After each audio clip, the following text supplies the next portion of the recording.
Are we doing vitamin D3 all wrong? The recent study says so. And am I risking my life by getting exposed to the sun? Or is there a hidden benefit we haven't accounted for? The story has started in the 80s, when it was noted that mortality from heart disease was inversely proportional to the amount of hours of sunlight in the United Kingdom. Basically, move a few hours north and your chances of dying go up 20%. Because, supposedly, of vitamin D. So, I've been taking... Mosquitoes? So, I've been taking vitamin on a regular basis by hacking the system.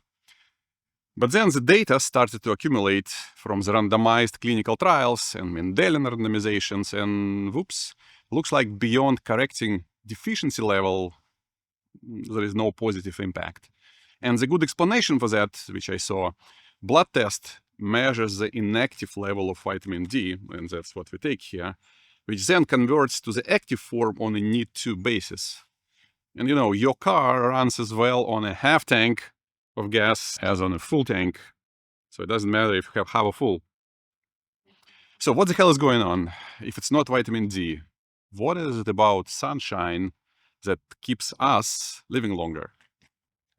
I do have some interesting marks and freckles on my skin, and my grand uncle died from skin cancer in his 50s, so naturally I was very careful about sun exposure all my life. Always long sleeves, a hat and sunblock.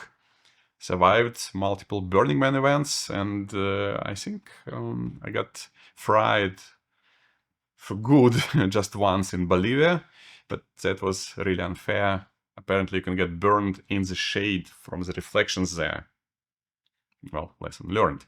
But with all that protection, my vitamin D levels tanked, which is kind of expected.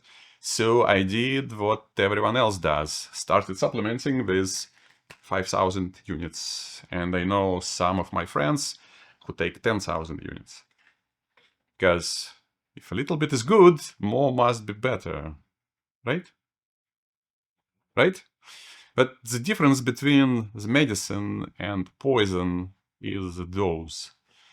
And as of last year, the Endocrine Society basically said healthy adults only need 600 to 800 units, and the mega doses are potentially harmful, especially without other vitamins like K2. For example, Canadian trial gave people different doses for 3 years, and the high dose of vitamin D actually lost bone density. So together, I've been avoiding the sun and potentially harming myself. Great job. Great job. But here, where it gets interesting. While I was hiding from the sun, the dermatologist named Richard Weller discovered something quite interesting and important. Our skin stockpiles nitrate, and when ultraviolet rays, UVA, gets through the skin and hits them, the stockpiles release nitric oxide into the blood. This stuff immediately relaxes your arteries and drops your blood pressure, which is extremely important for healthy aging and heart health, if you remember my cholesterol as a road traffic video. And guess what? Vitamin D does nothing for this process, which explains the whole latitude puzzle much better. Winter in northern cities means almost no UVA strong enough to trigger the nitric oxide release, no matter how many vitamin D pills you take. So I'm caught between my uncle's melanoma and my arteries begging for some actual sunlight. What's the move? Here's my new approach. I get about 15 to 20 minutes of sun on my arms and legs when the UV index is low, usually early morning or late afternoon. Just hit the timer and go on. And there are also t-shirts like this, which kind of tan through.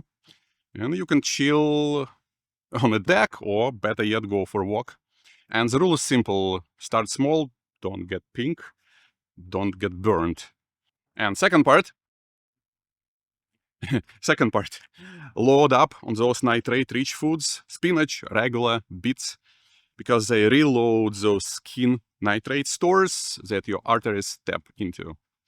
And I've scaled back to just 2000 IUs of vitamin D, so no more mega dosing like I'm trying to win some supplement Olympics, which is usual story.